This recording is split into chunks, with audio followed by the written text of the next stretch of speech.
Лев при правния факултет Хочен и вице-президент студии Бушки. Моят есей е политическа определба стабилност.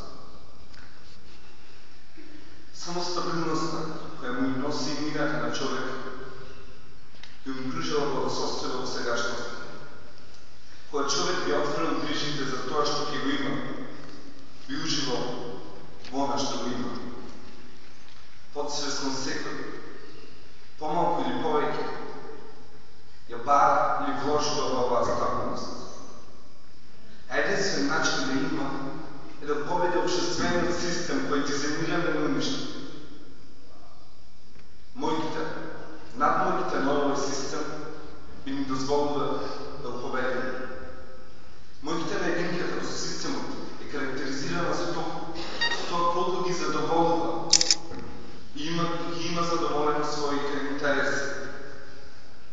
Па со таа цел човекот се здружил во групи кои заедно се посилни за да остварат својата цел. Надмојк во системот. Политичката партија е една од овие групи. Политичката партија е група на идејни истомисленици кои веруваат во една иста формула. Формула за достигнување на власт. Знаете, мојки. Но сепак, влегувањето во една група не би ни интересирало која е целта и интересот на групата, туку ни интересира личниот интерес, кој ние би го задоволили. Но задоволување на групната идеологија и интерес значи задоволување на нашиот интерес. Како што не е еден спортист, не му е битно за кој тим би настапувал се додека би го имал пехар на крајот.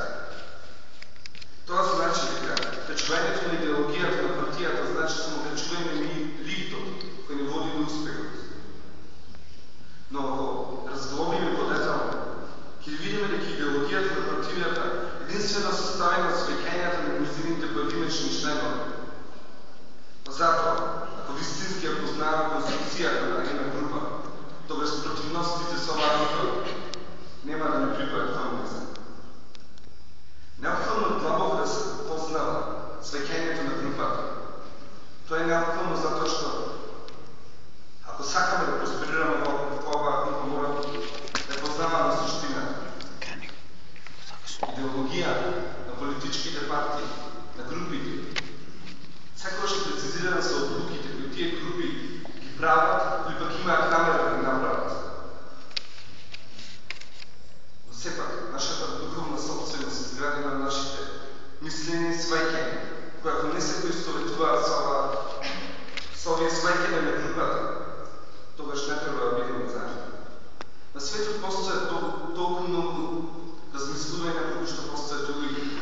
Тоа укажува на тоа дека ако влеземе во една група, треба да бидеме спремни да постигнеме компромис и разбирање на другите сваќања. Тоа произведува дека никогаш нема да најдеме група со наша целосна поддршка. Целосна поддршка за сите одлуки кои таа група ги правила. Затоа, политичките партии ја забораваат, ја отфрлаат, ја минуваат својата идеологија. Но тоа е сепак оправдано, ако ја постигнат својата цел.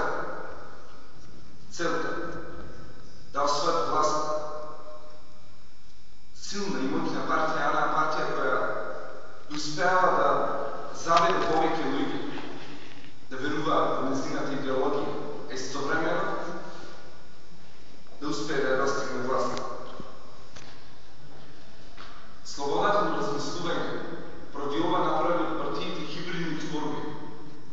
И они бара се поголема флексибилност, што е уништило екстремната идеолошка определеност на партиите. Безсмислено избирачкото тело во партиите да бара екстремна идеолошка определеност, кога истото тоа избира бара хибридни партиски луѓе. Секојдневниот човек да бара згубеното добро на опортунитетот на трошок, но престиж е да ужива во тоа што го има.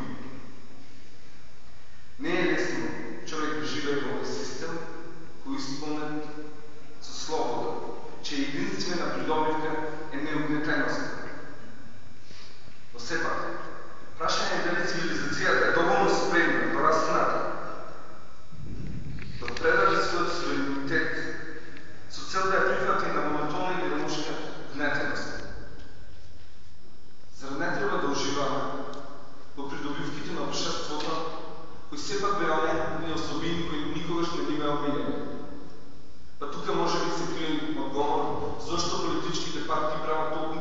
сватливи одлуки, чудни одлуки.